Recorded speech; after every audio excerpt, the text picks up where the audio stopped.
وإذا بليتم فاستتروا.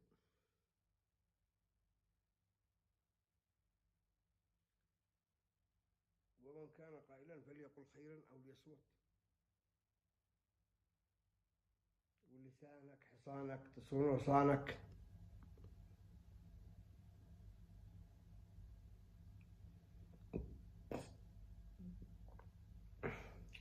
وألف حديث وألف موعظة.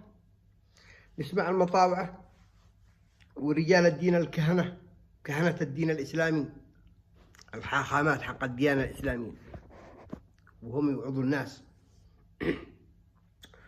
وعندما تقع في عراك لفظي أو في اختلاف في الرأي مع هذه الفئة الضالة، مع هذه الفئة الكافرة الذي لا يعرف الله ولا رسوله ولا يعبدوه ولا لهم صلاتي،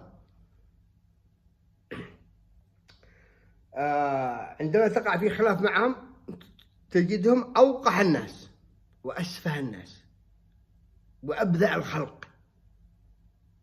تدخل صفحته وحاطط صورة مرسي ولا اليدومي والشهيد ومدرسة الأندريمو والزنداني فيهم قذارة الأرض. أنا خبرت هؤلاء الناس عندما تختلف فيهم معهم المطاوع هذا، فيهم قذارة الدنيا، فيهم سفه الكرة الأرضية. وجاءتني التغريدة حق نبيل، يعني أنا السبب إن أنا أتكلم هكذا، نبيل الصوفي قرر التغريدة موجعة. نختلف أنا ونبيل في من هنا للسماء. بنته ماتت، في نبيل بالبسط حقه أو بالتعب حقه يقول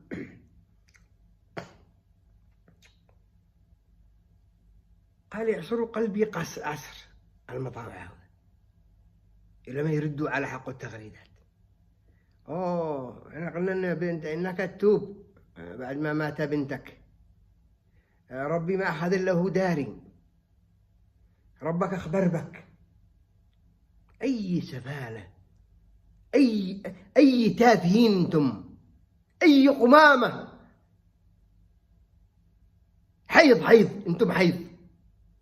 انتم حيض الفكر وحيض البشرية وحيض الإنسانية وحيض الأخلاق بصورة مسلم، بصورة مطوع.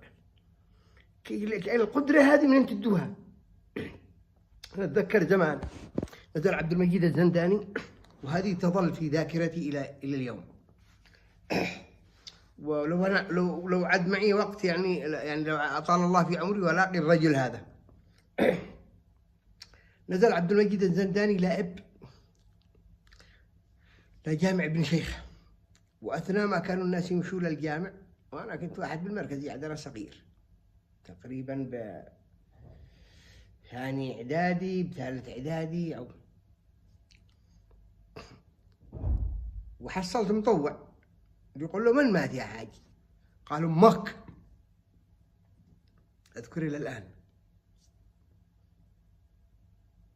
صعب، ما هم في رجال دين،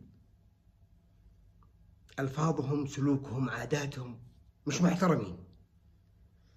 الذي يغرد على واحد يقول له الله لأنه عاد بنته ماتة تجي تبتزه بالتالي حقك، تجي تعصره ليش؟ إيش من قص عنده؟ إيش من عهر في بك؟ إيش من رب تعبده؟ إيش من فكرة تتبعه؟ يوم ما أسفلكم يا قوم. سفلة بلا حدود، سفلة. اللهم الله أجرك يا عم نبيل. وما تتعورش من هؤلاء عوروا الأرض والسماء والحجر والشجر والتراب. هؤلاء ناس سادين، هؤلاء مجموعة من البشر الذي يعني فقدوا كل شيء، ويعتقدوا إنه بالفكر حقهم هذا إنهم يستعيدوا ذاتهم. ما ضالين. يعني أحسن واحد بهم كان هو صغير لوطي وتاب.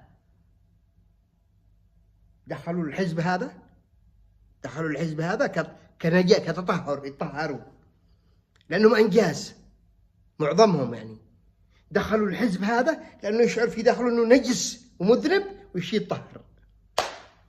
فلا لا تحزن.